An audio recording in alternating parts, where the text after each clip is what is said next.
नमस्कार प्यारे साथियों, आज की क्लास में हिंदी व्याकरण के अंतर्गत शानदार ट्रिक के साथ मैं समास बताने जा रहा हूं। आज के बाद आपका कॉन्सेप्ट क्लियर हो जाएगा। दोबारा कभी भी समास पढ़ने की जरूरत नहीं होगा।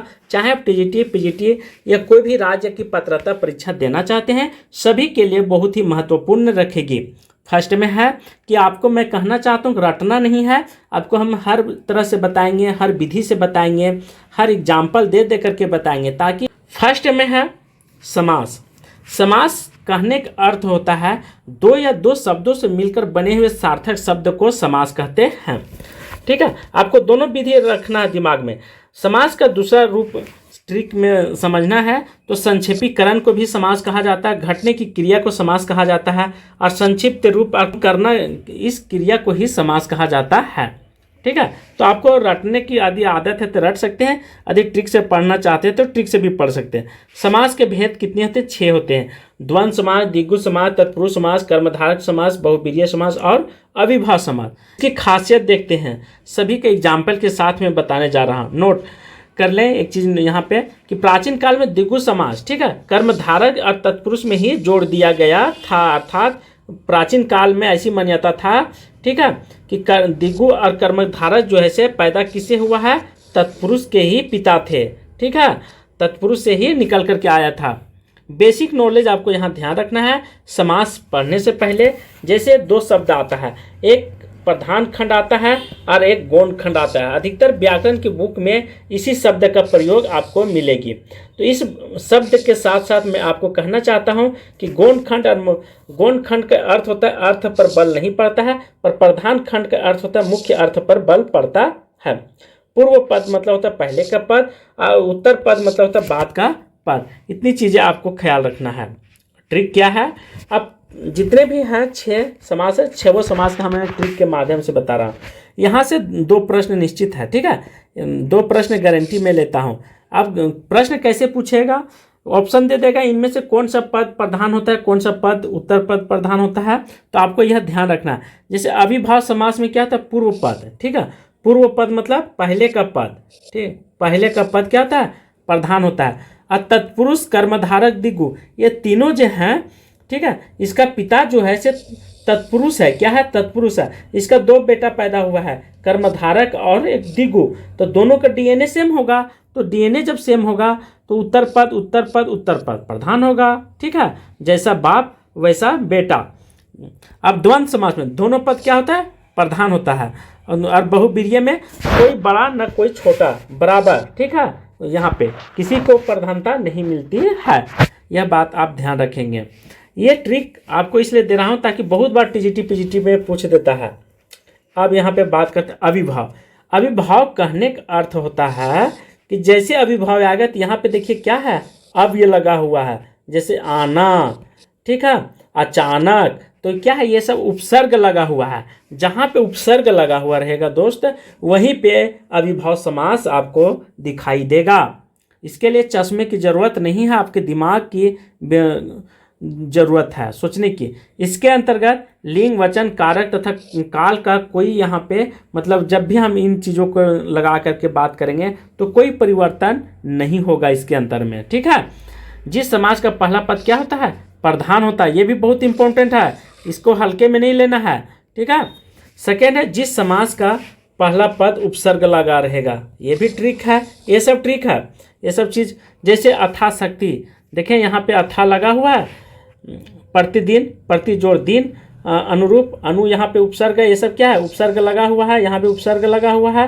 ठीक है, इन चीज़ों का आपको ध्यान देना है। ट्रिक क्या है?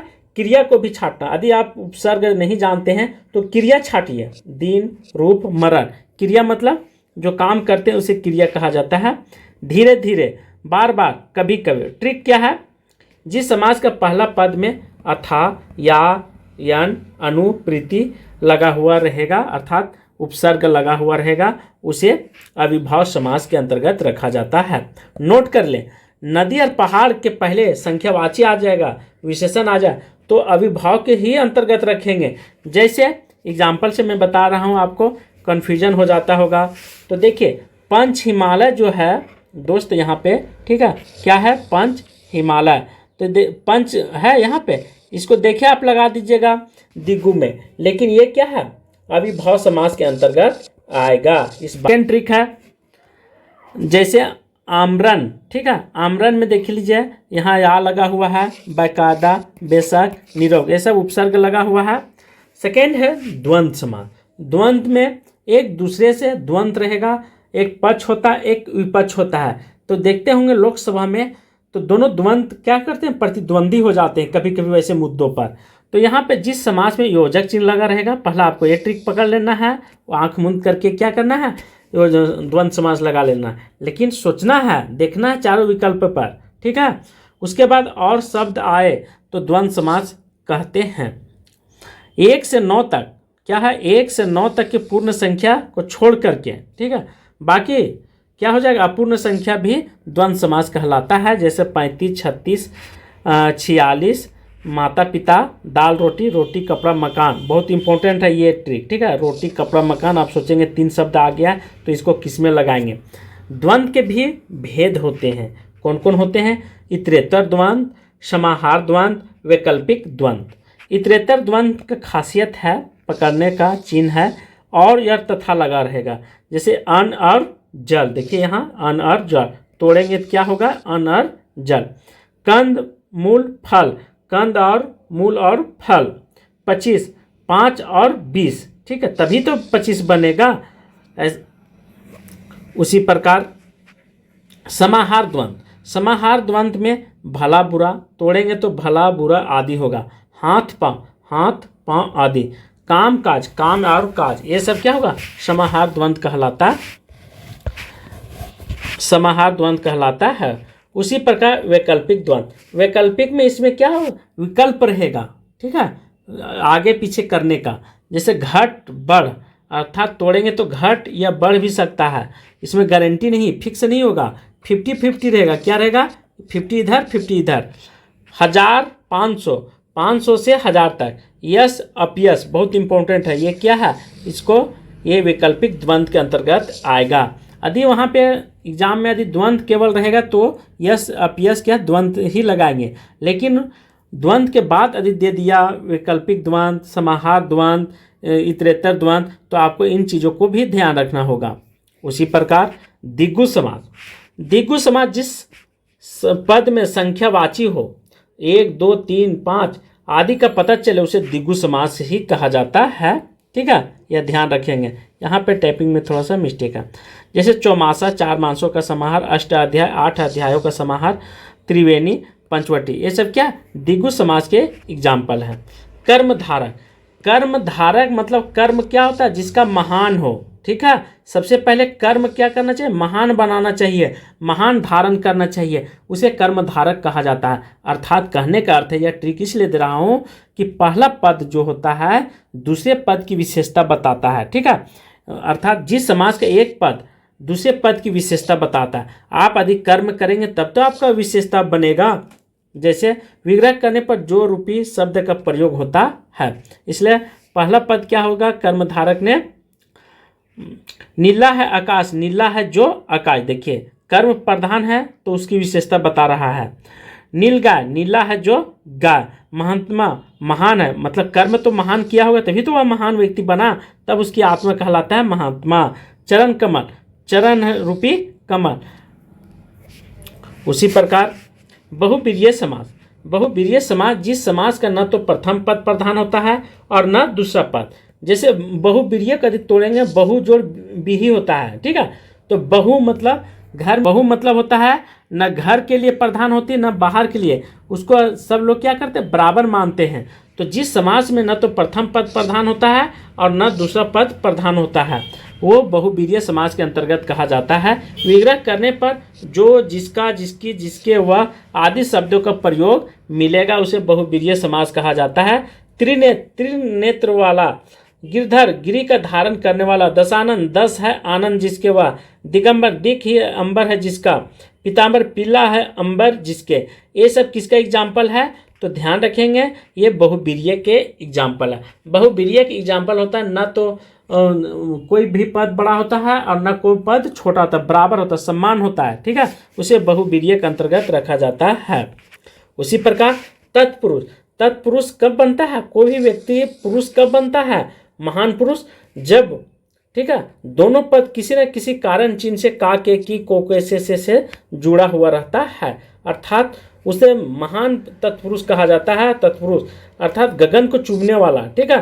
तत्पुरुष समास में सबसे पहले आ जाएगा महानता की दिखाएगा, महानता दिखाई देगा। गगन को चूमने वाला, राजा का पुत्र, सबसे महान व्यक्ति होता है राजा का पुत्र, बड़ापन का दिखाएगा, ठीक है। राजधानी, देखिए सभी जिलों का मालिक होता है राजधानी, वहाँ पे सब काम काज किया जाता है राजधानी में, रोगग्रस्त, ठीक है। अब इसी के अंतर्गत नयन तत्पुरुष, नयन तत्पुरुष का अर्थ होता है जिस शब्द में न के अर्थ में य अथवा यन का प्रयोग हो, अर्थात नकारात्मक, ठीक है, नकारात्मक का बताता, जैसे अनदेखा, अनसुना, अनहित, यह ध्यान रखेंगे, उसे नयन तत्पुरुष कहा जाता है। तत्पुरुष समाज के भी भेद होते हैं, कर्म तत्पुरुष, करण तत्पुरुष, संप्रदाय तत्पुरुष। जैसे कर्म तत्पुरुष के अंतर्गत आता है चिड़ीमार हो जाएगा, चिड़ियों को मारने वाला, ठीक है। यहाँ पे कर्म ही तो प्रधान होता है, तब तो वह पुरुष बनता, महान पुरुष बनता है। मनोहर, मन को हारने वाला। करण तत्पुरुष, मन चाहने वाला, मन से चाहा है उसे करण तत्पुरुष कहा जाता है।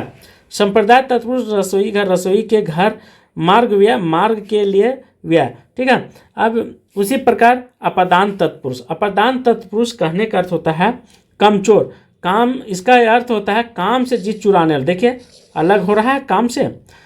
कर्मागत, ठीक है, ये भी देखिए से अलग हो रहा है, क्रमागत मतलब क्रम से मतलब आगत हो रहा है, क्रम से अलग हो रहा है। तो अपादान जब भी आएगा तो अलग होने की क्रिया को ही अपादान कहा जाता है। संबंध, संबंध में क्या होता है, संबंध जब भी बात करेगा तो यहाँ पे रिश्ता की बात करेगा, ठीक है, जुड़ाव का बात करेगा, जोड़ने की क्रिया को ही संबंध बोला जाता है। गंगा का जल, किसका जल है, तो गंगा का है। दिनों के नाथ, नाथ किसका, दिनों के हैं। अधिकरण मतलब होता है अधिकार जमाना, नगर में वास करना। आत्मविश्वास, आत्मा पर विश्वास करने की क्रिया को आत्मविश्वास कहा जाता है। कुछ कारक चिन्ह है, विभक्ति है, आपको यह ध्यान रखना है। जैसे कर्ता ने, ठीक है, कर्म का विभक्ति शून्य होता है और को भी होता है, करण से द्वारा होता है। संप्रदान को के लिए, अपादान से अलग होने के संबंध में ये चिन्ह लगा रहेगा, ठीक है। यहाँ पे भी कन्फ्यूजन है थोड़ा सा, लेकिन यहाँ पे है साधन या माध्यम के, जहाँ पे संबोधन आएगा, ठीक है, साधन या माध्यम का मतलब शब्द में बोध होगा, वहाँ पे सेल रहेगा। संबंध काके की, नाने नी, रारे री, ये संबंध। अधिकरण में पर आएगा। संबोधन है, हो, अरे, आजी, तो वहाँ पे संबोधन, जैसे कहते हैं यहाँ आ रहे, वहाँ जा रहे, ये जी क्या कर रहे हैं, तो ये संबोधन करके हम लोग बोलते हैं, ठीक है, रिस्पेक्ट से। और संबंध में काके की, ठीक है, उसका मतलब काके की लगाव रहेगा, नाने नी, रारे री, कुछ भी रहेगा, सा से सी रहेगा, जरूरी नहीं कितने ही चिन्ह रहेगा, इसके अंतर्गत बहुत सारे आ सकते हैं। तो संबंध, संबंध मतलब रिश्ता बताएगा, वहाँ पे संबंध कारक चिन्ह अवश्य होगा। आज की क्लास में यहीं पे समाप्त करता हूँ। थैंक यू, धन्यवाद।